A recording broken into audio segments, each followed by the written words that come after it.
Hi everyone.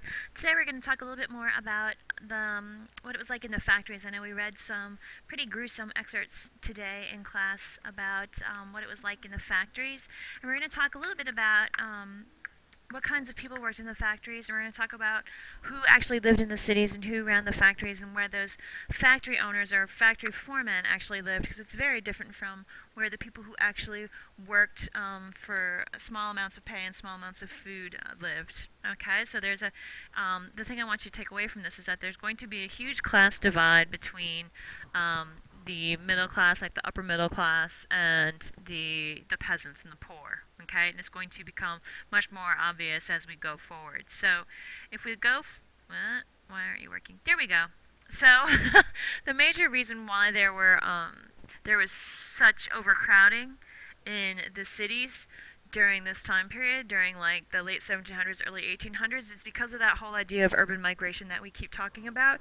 And if you just look at this one city, Manchester, England was a huge factory city. In the 1750s, they had 17,000 people, and then look, it starts to jump exponentially, like 1780s, 40,000 people, and then just within 20, 21 years, it jumps and now there are 30,000 people. So by 1801, there's 70,000 people. If you think about it, mass amounts of people are going in, and they cannot build the cities large enough or build enough housing in order to house all these people that are coming in from the countryside.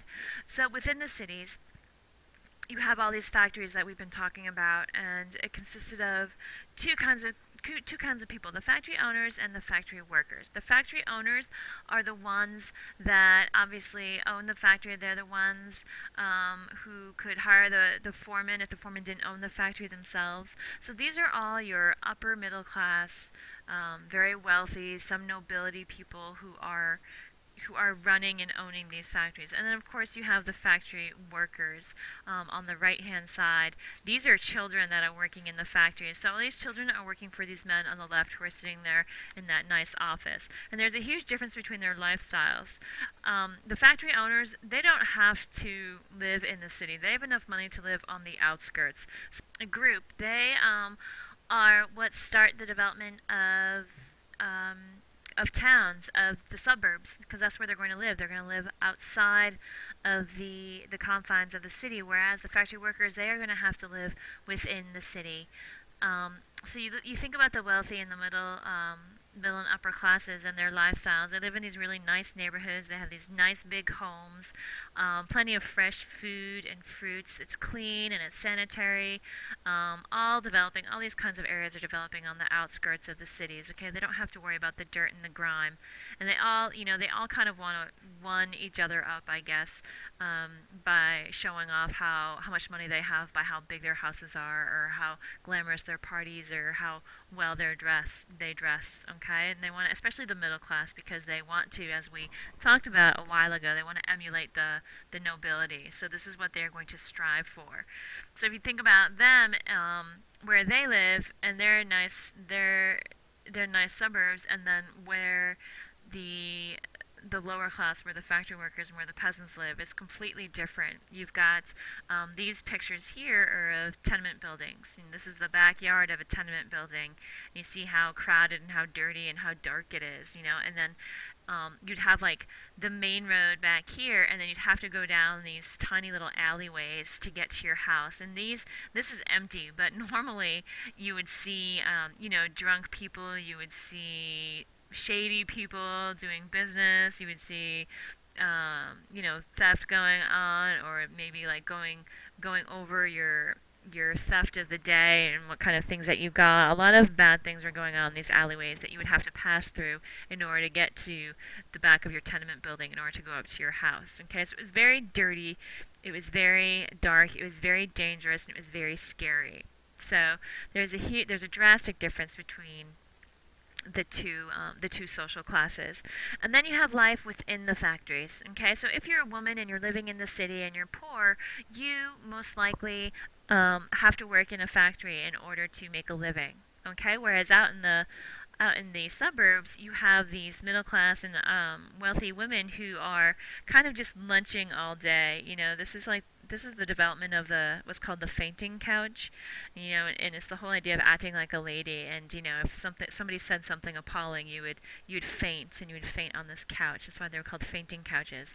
So there's like this strict kind of decorum, or the strict etiquette of these middle and upper class ladies that you have, whereas in the factories, man, you're just doing the grimy work, and for measly pay and for tiny amounts of food. Okay, so I mean, they lived in those tenement buildings. They were tiny. There was no light. There was no running water. There was no sewage or sanitation. Remember, we talked about how gross it was and all the diseases that were festering. You're working really, really long hours. Like, you're working 12 to 16-hour days. You're not getting a lot of food. You're not getting any breaks. And if you so much as kind of, oops, sorry guys, if you so much as, get sick or have a cold or anything of the like, then you're replaced pretty quickly. Okay, there's no safety. We talked about there's tons of injuries. We read about like fingers and arms and hair and people getting sucked into these machines, and there's no protection for you whatsoever. So it was a pretty nasty life living within the factories. Women had a little bit of a different experience than men. They were actually preferred to men. Women, you could pay less money. Factory foremen didn't think that women put up as much of a fight as men. They were easier to control. They were smaller. They had like smaller limbs, so they could work around the big machines and kind of get in and out of the machines, kind of like the kids could. And again, they worked 12-hour days, even longer, and still they had to go home and take care of their families. So it was a very hard lifestyle for women. And then we talked about child labor today and what it was like for children, how they didn't have to be paid barely anything. And they worked. Boys and girls both worked. Remember, they could fit in and out, like in between things, and go in between. You see here, you've got like spools of yarn. Like little kids can stick their fingers in there and their hands in there and untangle things. So they were pretty, and they were pretty expendable, especially if you were. We talked about it today. If you were an orphan. Okay, if you were an orphan, then these orphanages, these people who were in charge of orphanages, they would strike up a deal with a factory owner, and then these children here would go straight to the factory, and that's where they would live, eat, sleep, and work until they're 18 years old, pretty much completely owned by the factory owner or the factory foreman. Now, you've got you pull a 180 and you have the other side. You've got the people who benefited from these factories. You have entrepreneurs. An entrepreneur is somebody who starts a business, okay? And you've got these people who are going to invest in ideas and invest in factories, and they are going to make a ton of money. You've got merchants, rich merchants, who are definitely part of the middle class and upper middle class, who are going to invest in factories. And then of course you have those inventors and those artisans who use their inventions and use their ideas to start businesses, and they are the ones that are making a lot of money during the early 1800s in England because of this because of the Industrial Revolution. So, and they are the ones that are living in the suburbs. You have a huge divide between the middle class and the lower class. And the middle class, they wanted to keep it that way. The middle class, here we go.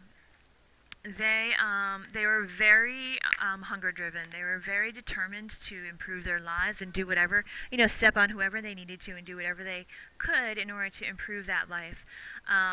They, even if they came from a poor class, say you were poor and you had this great invention and you made it rich, you struck it rich somehow as a poor person and you moved up that social ladder, you still had absolutely no sympathy. You hated the poor, okay? You despised them. You thought that they created their own misery, okay? If this person over here, or if I myself can do it, if I were poor and I came up with this idea, or I worked really hard and I made it to be a foreman of a factory, then why can't they? It's their own laziness and their own ignorance. It's their own lack of desire to do anything. They just want to, wallow in their poverty. And they worked very hard to make sure that did not change. They had close ties with Parliament and the landowners in Parliament, so they could sway political decisions about enclosure and about the working conditions within oops, here we go, within the factories, like all these different things that they wanted to make sure they kept the poor down and that they kept their lifestyle as nice and as affluent as they possibly could. Okay, so that's pretty much it for today. It was a quick one, 10 minutes. I am getting better slowly. Um, a lot of it was reviewed today, so hopefully you're very comfortable with what factory life was like, and we are going to start our movie. We're going to review a little bit, and then we're going to start our movie. So you guys have a good night, and I will see you tomorrow.